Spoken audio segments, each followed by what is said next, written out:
Hi all. ഇന്നത്തെ നമ്മുടെ spoken English ക്ലാസ്സിൽ നമ്മൾ പഠിക്കാൻ പോകുന്നത് സീക്രട്സുമായിട്ട് ബന്ധപ്പെട്ട എക്സ്പ്രഷൻസ് ആണ്. നമുക്ക് എല്ലാവർക്കും നമ്മുടെ ജീവിതത്തിൽ ഒത്തിരി സീക്രട്സ് ഉണ്ട് അല്ലെ? അപ്പൊ നമ്മുടെ എല്ലാവരുടെയും സീക്രട്സ് നമ്മൾ എല്ലാവരോടും പറഞ്ഞുകൊണ്ടൊന്നും നടക്കാറില്ല. നമ്മൾ നമ്മളിൽ തന്നെ ഒതുക്കി വെക്കുന്ന കുറെ കാര്യങ്ങളുണ്ട്, അല്ലെങ്കിൽ കുറച്ചു പേർക്ക് മാത്രമൊക്കെ അറിയുന്ന കാര്യങ്ങളുണ്ട്. അതിനൊക്കെയാണ് നമ്മൾ സീക്രട്സ് എന്ന് പറയുന്നത്. അപ്പൊ ഇന്നത്തെ നമ്മുടെ ഇംഗ്ലീഷ് ക്ലാസ്സിൽ നമ്മൾ പഠിക്കാൻ പോകുന്നത് some expressions related to secrets. ആദ്യത്തെ ഒരു എക്സ്പ്രഷൻ ആണ് ഡാർക്ക് സീക്രട്ട്. ഡാർക്ക് സീക്രട്ട് ഇതിപ്പോ കേട്ടിരിക്കുന്ന പോലെ തന്നെ ഡാർക്ക് സീക്രട്ട് എന്ന് വെച്ചാൽ എന്താണ്? സീക്രട്ട് നല്ല ഇരുണ്ടതാണത്. അതായത് ഇരുണ്ടതെന്ന് പറയുമ്പോഴേക്കും അത് തന്നെ എല്ലാവരും വെളിച്ചത്തോട്ട് വന്നിട്ടില്ല, കുറച്ചു പേർക്ക് മാത്രം അല്ലെങ്കിൽ ഒരാൾക്ക് മാത്രമൊക്കെ അറിയുന്ന രീതിയിലുള്ള സീക്രട്സ് ആണ് ഡാർക്ക് സീക്രട്ട് എന്ന് പറയുന്നത്. അപ്പൊ നമുക്ക് ഡാർക്ക് സീക്രട്ട് എങ്ങനെ സെന്റൻസുകളിൽ ഉപയോഗിക്കാമെന്ന് നോക്കാം. Every family has its own dark secrets. Every family has its own dark secrets. അതായത് എല്ലാ കുടുംബങ്ങൾക്കും അവിടുത്തെ അംഗങ്ങൾക്ക് മാത്രം, അല്ലെങ്കിൽ അവരുടെ കുടുംബവുമായിട്ട് ബന്ധപ്പെട്ട ഏതെങ്കിലും ഒന്നോ രണ്ടോ കുടുംബങ്ങൾക്ക് മാത്രം അങ്ങനെ അറിയാവുന്ന രീതിയിലുള്ള ചില സീക്രട്സ് ഉണ്ടാവും. അതാണ് ഡാർക്ക് സീക്രട്സ്. അപ്പൊ എല്ലാ കുടുംബങ്ങൾക്കും ഉണ്ട് അങ്ങനെ ആ രീതിയിലുള്ള dark secrets. The movie's plot is centered on a dark secret. The movie's plot is centered on a dark secret. ഇവിടെ ഈ മൂവിയുടെ ഒരു പ്ലോട്ട്, ആ ഒരു രംഗം എന്ന് പറയുന്നത് എന്തുമായിട്ട് ബന്ധപ്പെട്ടതാണ്? ഒരു ഡാർക്ക് സീക്രട്ടുമായിട്ട് ബന്ധപ്പെട്ടതാണ്. അതായത് എല്ലാവർക്കും അറിയാത്ത, വളരെ ചുരുക്കം പേർക്ക് മാത്രം അറിയാവുന്ന ഒരു രഹസ്യം, അതുമായിട്ട് ബന്ധപ്പെട്ടതാണ് ഈ മൂവിയുടെ പ്ലോട്ട് എന്നാണ് ഈ സെന്റൻസിന്റെ അർത്ഥം. She was burned from a dark secret from her past. She was burned from a dark secret from her past.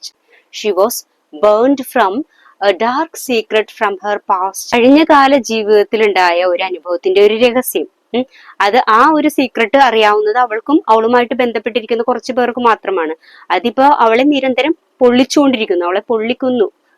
She was burned, അവൾ അതിൽ നിന്ന് പൊള്ളലേറ്റിരിക്കുന്നു. ആ അനുഭവത്തിന്റെ ആ ഒരു പൊള്ളലില്ലേ, അത് അവൾക്ക് ഏറ്റിരിക്കുന്നു എന്ന രീതിയിലാണ് എക്സ്പ്രഷൻ ഉപയോഗിച്ചിരിക്കുന്നത്. Despite their close relationship, a dark secret festered between them. Despite their close relationship, a dark secret festered between them. അതായത് അവരുടെ ആ ഒരു ക്ലോസ് റിലേഷൻഷിപ്പിൽ ആ ഫ്രണ്ട്ഷിപ്പ് കൂടാതെ വേറെ എന്തോ ഒരു ഡാർക്ക് സീക്രട്ട് കൂടി അവരുടെ ഇടയിൽ ഉണ്ടായിരുന്നു എന്നാണ് ഇതിനർത്ഥം. അടുത്തൊരു എക്സ്പ്രഷൻ ആണ് mum's the word. Mum's the word എന്ന് പറഞ്ഞാൽ to keep something silent or secret. എന്തെങ്കിലും ഒരു കാര്യത്തിനെ സൈലന്റ് ആയിട്ട് അതിനെ സീക്രട്ട് ആക്കി വെച്ചുകൊണ്ട് മിണ്ടാതിരിക്കുന്ന ഒരു രീതിയുണ്ട്. അതാണ് മംസ് ദ വേർഡ് എന്നതിലൂടെ ഉദ്ദേശിക്കുന്നത്. അപ്പൊ നമുക്ക് സെന്റൻസുകൾ നോക്കാം. If anyone asks about the secret, mum's the word, okay? If anyone asks about the secret, mum's the word, okay? അതായത് ഇപ്പൊ ആരെങ്കിലും ഈ സീക്രട്ടിനെ കുറിച്ച് ചോദിക്കുകയാണെങ്കിൽ ഒരക്ഷരം മിണ്ടിയേക്കരുത്, അത് സീക്രട്ട് ആക്കി വെച്ചേക്കണം എന്നുള്ള ഒരു താക്കീതാണിത്. I found out the secret about Sita, but mum's the word. I found out the secret about Sita, but mum's the word. അതായത് സീതയെ കുറിച്ചുള്ള ആ ഒരു രഹസ്യം ഞാൻ മനസ്സിലാക്കി, പക്ഷേ ഞാൻ അത് ആരോടും പറയുന്നില്ല. I know where they hid the treasure, but mum's the word. I know where they hid the treasure, but mum's the word. അവരെവിടെയാണ് ആ ട്രഷർ, നിധി കുഴിച്ചിട്ടതെന്ന്, അവര് മറച്ചു വെച്ചതെന്ന് എനിക്കറിയാം, പക്ഷേ ഞാനത് സീക്രട്ട് ആക്കി വെക്കുന്നു, പറയുന്നില്ല എന്നാണ് ഇതിനർത്ഥം. അടുത്തൊരു എക്സ്പ്രഷൻ ആണ് to hold your tongue. To hold your tongue എന്ന് പറഞ്ഞാല് ഒന്നും പറയാതെ സീക്രട്ട് ആക്കി വെക്കുക. നിങ്ങൾക്ക് ഇത് പറയേണ്ട ഒരു സീക്രട്ട് ആക്കി വെക്കുക. സീക്രട്ട് പറയേണ്ട ഒരു സാഹചര്യം വന്നാൽ പോലും, എത്ര സാഹചര്യങ്ങൾ നമ്മളെ കമ്പൽ ചെയ്താൽ പോലും ആ സീക്രട്ട് പറയരുത്. അതിനാണ് ഹോൾഡ് ദ ടങ്. ടങ് നമ്മൾ നാവിന് പറയാനുള്ള ടെൻഡൻസി ഉണ്ടെങ്കിൽ പോലും അതിനെ പിടിച്ചു നിർത്തുക എന്നുള്ള രീതിയിലാണ് ഈ എക്സ്പ്രഷൻ ഉപയോഗിക്കുന്നത്. അപ്പൊ നമുക്ക് സെന്റൻസുകൾ നോക്കാം. I wanted to argue, but I decided to hold my tongue. I wanted to argue, but I decided to hold my tongue. എന്ന് പറഞ്ഞാൽ എന്താണ്? എനിക്ക് ഇതിന് തർക്കിച്ച് ജയിക്കണമെന്ന് ആഗ്രഹം ഉണ്ടായിരുന്നു ഈ ഒരു കാര്യം, പക്ഷെ അതൊരു സീക്രട്ട് ആക്കി വെക്കേണ്ടതായത് കൊണ്ട് ഞാനത് മിണ്ടാതിരുന്നു എന്നാണ് ഇതിനർത്ഥം. Please just hold your tongue and let me explain. Please just hold your tongue and let me explain എന്ന് പറഞ്ഞിട്ടുണ്ടെങ്കിൽ എന്താണ്? ഒരാള് സീക്രട്ട് പറയാൻ റെഡി ആയിട്ട് നിൽക്കുകയാണ്. അപ്പൊ അയാളോട് പറയണതേ, നീ മിണ്ടാതിരിക്കും, ഞാൻ പറയാം, ഞാൻ കാര്യങ്ങളൊക്കെ എക്സ്പ്ലെയിൻ ചെയ്ത് കൊടുക്കാം. കാരണം ഇയാൾ പറഞ്ഞിട്ടുണ്ടെങ്കിൽ ഇയാൾ ആ സീക്രട്ട് പറയും എന്നുറപ്പുള്ള സമയത്താണ് നമ്മൾ പറയുന്നത് please just hold your tongue let me explain, അല്ലെ? ആ രീതിയിൽ ഉപയോഗിക്കുന്നത്. Even though she was angry, she chose to hold her tongue. Even though she was angry, she chose to hold her tongue. അതായത് ഇപ്പൊ സീക്രട്ട് റിവീൽ ചെയ്യുന്ന ഒരു സാഹചര്യമാണെന്ന് വിചാരിക്കാം. അപ്പൊ ആ ഒരു സമയത്ത് അവള് പെട്ടെന്ന് തന്നെ ദേഷ്യപ്പെട്ട് അവളത് പറയാനായിട്ട് റിവീൽ ചെയ്യാനായിട്ട് പോകുന്ന ആ ഒരു സമയത്ത് അവൾ എന്ത് ചെയ്തു? മിണ്ടാതിരിക്കുക എന്നൊരു കാര്യം അവള് തെരഞ്ഞെടുത്തു. അതായത് സ്വയം നിയന്ത്രിച്ച് കൺട്രോൾ ചെയ്ത് ആ സീക്രട്ടിനെ പുറത്താക്കാത്ത രീതിയിൽ അവൾ നിന്നു എന്നാണ് ഇതിനർത്ഥം.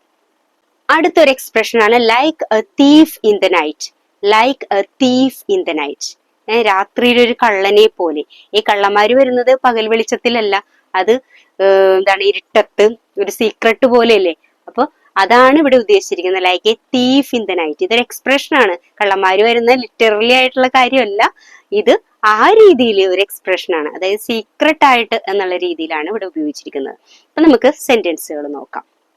Memories of her past would return like a thief in the night. Memories of her past would return like a thief in the night. Memories of her past would return like a thief in the night. അവളുടെ ആ പാസ്റ്റിലുള്ള ഓർമ്മകളൊക്കെ എങ്ങനെ വരുന്നത്? രാത്രിയിൽ കള്ളന്മാര് വരുന്നത് പോലെ. അതായത് ഈ ആരും പ്രതീക്ഷിക്കാത്ത സമയത്ത് വളരെ സീക്രട്ട് ആയിട്ട് മനസ്സിലേക്ക് വരിക എന്നുള്ള അർത്ഥത്തിലാണ് ഇവിടെ ഉപയോഗിച്ചിരിക്കുന്നത്. The company's new policy arrived like a thief in the night. The company's new policy arrived like a thief in the night. അതായത് കമ്പനിയുടെ പുതിയൊരു പോളിസി വന്നത് എങ്ങനെയാണ്? ആരും അറിയാതെ സീക്രട്ട് ആയിട്ട് അൺഎക്സ്പെക്റ്റഡ്ലി ആയിട്ടാണ് അത് വന്നത് എന്ന് കാണിക്കുന്നതിനാണ് ഇവിടെ ഈ രീതിയിലുള്ള ഒരു എക്സ്പ്രഷൻ ഉപയോഗിച്ചിരിക്കുന്നത്. The change happened in her behavior like a thief in the night. The change happened in her behavior like a thief in the night. അവളുടെ സ്വഭാവത്തിൽ വന്ന ആ മാറ്റം എന്ന് പറഞ്ഞാൽ എങ്ങനെയാണ്? അൺഎക്സ്പെക്റ്റഡ്ലി ആസ് എ സീക്രട്ട്, അല്ലെ? ഒരു സീക്രട്ട് ആയിട്ട് ആരും പ്രതീക്ഷിക്കാത്ത സമയത്താണ് അവളുടെ സ്വഭാവത്തിൽ ഒരു മാറ്റം ഉണ്ടായത് എന്നാണ് ഈ സെന്റൻസിന്റെ അർത്ഥം. He left her like a thief in the night without a goodbye. He left her like a thief in the night without a goodbye. അതായത് ഒരു ഗുഡ് ബൈ പോലും പറയാതെ, പെട്ടെന്ന് ഒരു സുപ്രഭാതത്തിൽ എന്ന് പറയില്ലേ, പെട്ടെന്ന് ആരും പ്രതീക്ഷിച്ചിരിക്കാത്ത സമയത്ത് സീക്രട്ട് ആയിട്ട് അവൻ അവളെ ഉപേക്ഷിച്ചു പോയി എന്നാണ് ഇതിന്റെ അർത്ഥം. അടുത്തൊരു എക്സ്പ്രഷൻ ആണ് my lips R sealed. My lips R sealed. അതായത് നമ്മുടെ ലിപ്സ് ഒക്കെ സീൽഡ് എന്ന് പറയുന്നത് എന്താണ്? മിണ്ടാതിരിക്കുക, രഹസ്യങ്ങൾ കീപ്പ് ചെയ്യുക, അല്ലെ? ഇങ്ങനെ ലിപ്സ് ഒക്കെ നമ്മളിങ്ങനെ മുദ്ര വെച്ച് മിണ്ടാതെ അനക്കാതെ വെച്ചിരിക്കുന്നു എന്നുള്ള അർത്ഥത്തിലാണ്. അപ്പൊ രഹസ്യങ്ങൾ കീപ്പ് ചെയ്യുക എന്നുള്ള അർത്ഥമാണ് ഈ ഒരു എക്സ്പ്രഷനിലുള്ളത്. അപ്പൊ നമുക്ക് സെന്റൻസുകൾ നോക്കാം. Even if they torture me, my lips are sealed. Even if they torture me, my lips are sealed. അവരെന്നെ ഈ സീക്രട്ട് അറിയുന്നതിന് വേണ്ടി അവരെന്നെ എത്ര ഉപദ്രവിച്ചാലും ടോർച്ചർ ചെയ്താലും ഞാൻ അവരോട് ഈ രഹസ്യം പറയില്ല.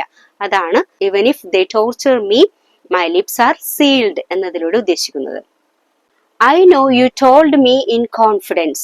My lips are sealed. I know you told me in confidence. My lips are sealed. അതായത് നീ ഇപ്പോ എന്നോടൊരു കാര്യം പറഞ്ഞു, ഒരു സീക്രട്ട് പറഞ്ഞു, അത് എന്നിലുള്ള വിശ്വാസം കൊണ്ടാണ് നീ പറഞ്ഞത്, അതുകൊണ്ട് തന്നെ ഞാനിത് ആരോടും പറയില്ല എന്നാണ് ഇതിലൂടെ ഉദ്ദേശിക്കുന്നത്. About the surprise trip, my lips are sealed. About the surprise trip, my lips are sealed. അതായത് സർപ്രൈസ് ആയിട്ട് ഒരു ട്രിപ്പ് പോകാനായിട്ട് പോവുകയാണ്, അപ്പൊ അതിനെ കുറിച്ച് ഞാൻ ആരോടും പറയില്ല എന്നാണ് ഇതിലൂടെ ഉദ്ദേശിക്കുന്നത്.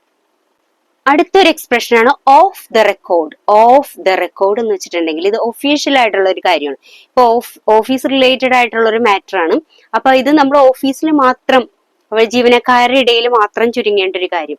ഇതിപ്പോ പുറത്തോട്ട് പോയി അത് ഫ്ലാഷ് ന്യൂസ് ആയി പ്രസ്സിനും മീഡിയക്കൊക്കെ കിട്ടിക്കഴിഞ്ഞാലുള്ള അവസ്ഥ, ആ ഒരു ഉദ്ദേശത്തിലാണ് ഇത് പറഞ്ഞിരിക്കുന്നത്. ഓഫ് ദ റെക്കോർഡ്, അതായത് അത്രയും പുറത്തേക്ക് പോകാതെ അതിനൊരു സീക്രട്ട് ആയിട്ട് അതിൻ്റെ ഉള്ളിൽ ഓഫീസിൽ മാത്രം നിർത്തുക. ഈ രീതിയിലുള്ള ഒരു എക്സ്പ്രഷനാണ് ഓഫ് ദ റെക്കോർഡ് എന്ന് പറയുന്നത്. അപ്പൊ നമുക്ക് സെന്റൻസുകൾ നോക്കാം. Just off the record, the project is going to be delayed. Just off the record, the project is going to be delayed. അതായത് ഈ പ്രോജക്റ്റ് ഡിലേഡ് ആവും, പ്രോജക്റ്റിന്റെ ആ ഒരു പൂർത്തീകരണം കുറച്ച് വൈകും, പ്രൊജക്ട് കംപ്ലീറ്റ് ആകാനായിട്ട് കുറച്ച് സമയമെടുക്കും. അപ്പൊ അതുകൊണ്ട് തന്നെ എന്ത് ചെയ്യണം, ഇതിനെ ഒരു സീക്രട്ട് ആയിട്ട് നമ്മുടെ ഓഫീസിൽ തന്നെ നിലനിർത്തുക എന്നാണ് അർത്ഥം.